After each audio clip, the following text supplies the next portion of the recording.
Soroterapia não funciona. De fato, não funciona mesmo.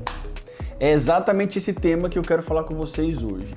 Eu sei que já ficou hypado demais soroterapia há um tempo atrás e eu acho que isso foi uma sacanagem, tanto para o médico, mas principalmente para o paciente. E a vantagem ficou para as indústrias farmacêuticas que faziam os estéreis. Por que eu estou falando isso? Porque a soroterapia, ela sempre existiu dentro dos hospitais, para a gente repor aquilo que o paciente precisa repor num ambiente que o paciente está muito debilitado, onde o paciente precisa e não consegue repor de forma oral, por exemplo. Vamos pensar num paciente que está em sepse. Fazer doses altas de vitamina C funciona, ajuda. Pensar num paciente que está em sarcopenia, um paciente que tem uma baixa de musculatura. Imagina na sua cabeça um paciente entubado, grave no CTI, e aí precisa repor suas vitaminas. Muitas vezes ele tem um problema desabsortivo, né? Não absorve de forma adequada, e aí a gente vai fazer de forma venosa. Pensando nisso, foi trazido para os consultórios as terapias injetáveis, né? A soroterapia. O problema é que a classe médica do Brasil é muito pobre em conhecimento e preguiçosa no interesse em conhecer. E aí a indústria farmacêutica viu uma grande oportunidade, assim como o médico viu uma grande oportunidade de vender. O que as indústrias farmacêuticas faziam e fazem até hoje, pasmem, fazem até hoje? Vendem kits de injetáveis prontos. E aí eles recheiam de um monte de coisa que muitas vezes não precisa. Então, a soroterapia ela foi feita para repor uma vitamina, uma dose anti-inflamatória, uma dose antioxidante, que a gente não tem tanta absorção via oral assim.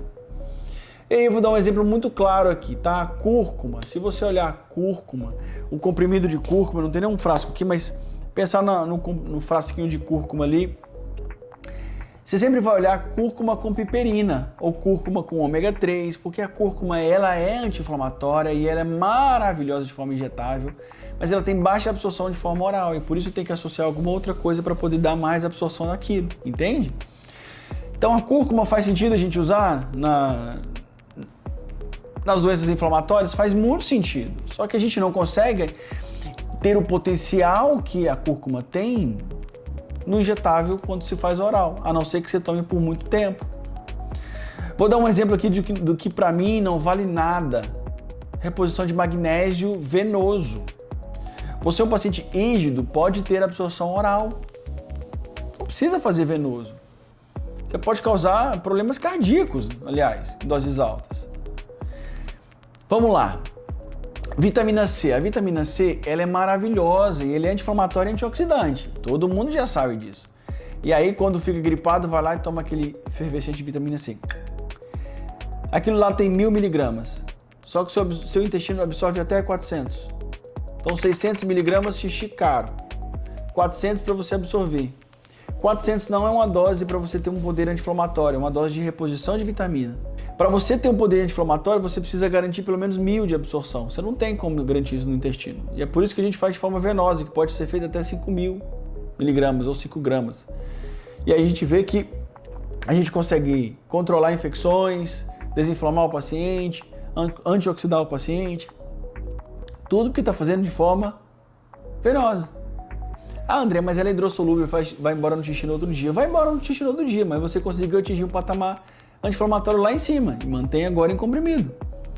BCA, um suplemento que você vê aí tanto nas farmácias de manipulação, nas clínicas, nas lojas de suplementos e também injetável, nos kitzinhos de injetáveis que a farmácia vende ao médico, o médico bota em você como paciente. Para que serve o BCA? Você consegue ter isso na dieta, na alimentação, uma alimentação adequada você consegue ter isso. Não faz sentido a gente fazer um BCA no paciente rígido, no paciente que não tem doenças, que só está buscando a sua melhor performance.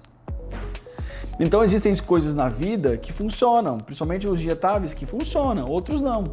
Vou dar um outro exemplo aqui, a coenzima Q10, antioxidante potente, maravilhosa para saúde cardiovascular, para controle de colesteróis.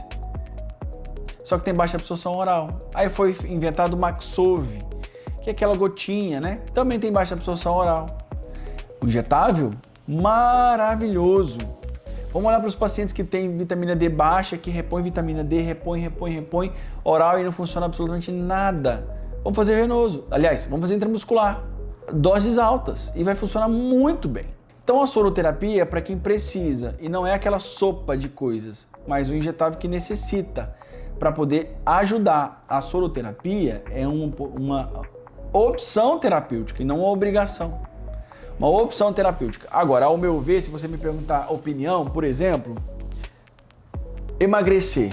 Tá todo mundo fazendo as canetinhas famosas, milagrosas por aí, maravilhosas, assim. Mas a obesidade é uma doença crônica e é uma doença multifatorial, múltiplos fatores. Como você aborda múltiplos fatores por uma via, por um mecanismo? A gente tem e sabe que na medicina fazer sinergias melhora, potencializa e muitas vezes diminui os efeitos colaterais. O que é fazer sinergia? É pegar uma medicação que tenha o mesmo potencial que a outra e fazer ela somar energias.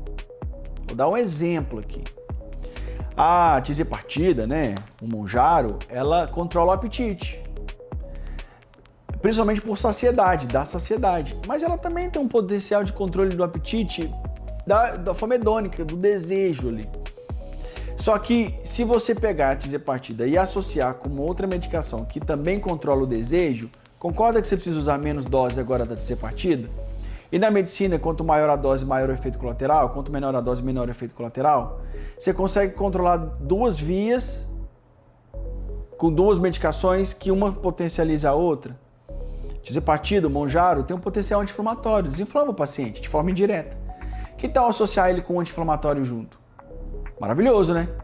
Ah, então, tá bom, André, então eu posso fazer isso de forma oral? Pode, só que com baixa absorção. Porque, por exemplo, a cúrcuma é um anti-inflamatório, mas baixa absorção. Quando você usa agora uma tizepartida, ela diminui a vontade de comer e aumenta a saciedade, mas também diminui a absorção. Aí você está tomando uma coisa que tem baixa absorção no meio desabsortivo, ou seja, não absorve, cocô caro. Vamos fazer venoso. Pronto, resolveu o problema. Então, se a gente olhar na obesidade, por uma doença multifatorial, precisamos abordar de forma multifatorial. E aí a gente pode abordar esses múltiplos fatores em comprimido, mas o controlador de apetite que você está usando, o Ozempic, o Mounjaro, Retatrutide, sei lá, o que for, vai também atrapalhar essa absorção intestinal. E aí você não consegue, no final das contas, ter todo o múltiplo fator fazendo funções, né, efeitos. Para mim, o paciente obeso ele tem que ser tratado com injetáveis, porque eu abordo todos os fatores de uma vez só, com 100% de absorção, com menos efeitos colaterais e fazendo sinergia um com o outro. Vamos pensar na cabeça de Ozempic? Muito famoso, né? Cabeça de Ozempic. Por quê?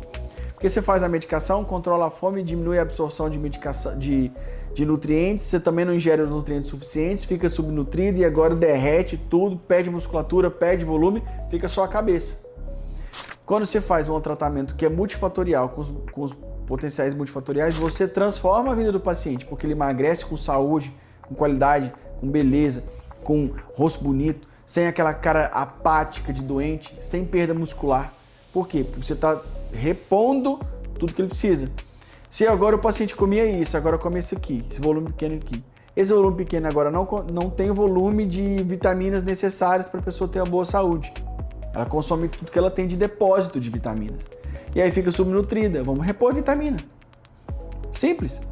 Dar a opção terapêutica de injetáveis é muito importante. Para mim, na obesidade, a terapia injetável é obrigatória, porque é uma doença traiçoeira, multifatorial e que precisa ser abordada de forma rápida e eficiente. E a gente já percebeu que rápido e eficiente em comprimido não funciona. Pode funcionar, mas a maioria das vezes não funciona.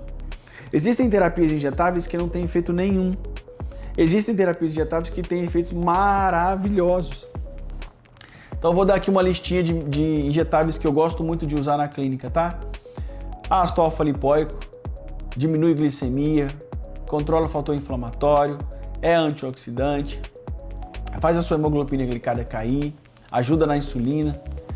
Cúrcuma, anti-inflamatório, potente, ajuda nas dores, ajuda no detox do fígado, ajuda na desinflamação por doenças inflamatórias. Coenzima Q10 é um antioxidante potente, ajuda na saúde cardiovascular, na performance muscular, na performance ali do exercício físico. Vitaminas, todas as vitaminas, 100% de absorção. Então, existem inúmeras outras. Beta-glucana para controle de doenças inflamatórias, doenças alérgicas. Faz sentido usar beta-glucana. Então, a gente precisa entender que a soroterapia ela foi comercializada de uma forma muito errada e muito marqueteira, comercial mesmo. Vendendo aqueles hipermedicações que muitas vezes são baratas e vendidas como caras. E eu não estou aqui criticando o médico que vende caro, tá? Porque o 60%, minimamente 60% de um tratamento não é a medicação em si, mas é o conhecimento médico, tá? É o médico que dá valor àquilo, não é a própria medicação. E é por isso que a gente vê que muito médico está aí desesperado para vender medicamento e não consegue vender, porque o médico está passando para o paciente que ele precisa do medicamento e não do médico. Mas muitas vezes o medicamento é limitado, mas o médico não. O médico ele pode associar as coisas, associações de medicações, insights, mecanismos, estratégias que o remédio não te dá. O remédio é um mecanismo só. Então, um tratamento ele é caro não porque a medicação é cara, pode ser porque a medicação é cara, mas é porque o conhecimento médico é caro. Se hoje eu olhar, eu já gastei muito dinheiro com os meus conhecimentos, com estudos. Eu estudo todos os dias. Então, só que eu também vejo que tem muito médico desqualificado vendendo soroterapia caríssimas, porque comprou kits de injetáveis. Isso é ridículo. Isso é até uma ignorância, uma preguiça de estudar. Então, os injetáveis funcionam? Funciona muito. Mas procure um médico que saiba fazer de forma adequada, consciente, minimalista, ok? Caso contrário, você vai pagar caro em BCAA, que não funciona nada para você que é rígido. Magnésio venoso, que não funciona nada para você que é rígido. Então, soroterapia não funciona? Não funciona, a depender de cada paciente. Aqui na clínica a gente tem pacientes que têm recuperações maravilhosas por conta dos soros. E é uma opção, o paciente pode escolher também tomar em comprimido, mas pode escolher tomar injetável. E aí eu recomendo quase que sempre, principalmente na obesidade.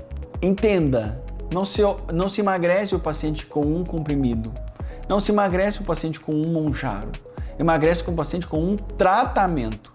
E o tratamento é multifatorial. E para fazer ficar mais fácil, o multifatorial é entre os injetáveis, que não são dolorosos, que não são traiçoeiros, que não dão efeitos colaterais assim, mas que tem 100% de absorção. Então, se você quer saber mais sobre injetáveis, eu vou fazer vídeos específicos de cada injetáveis. Eu vou colocar aqui embaixo. Se inscreve no canal, me segue, porque eu vou trazer a ciência com consciência para você. Até mais.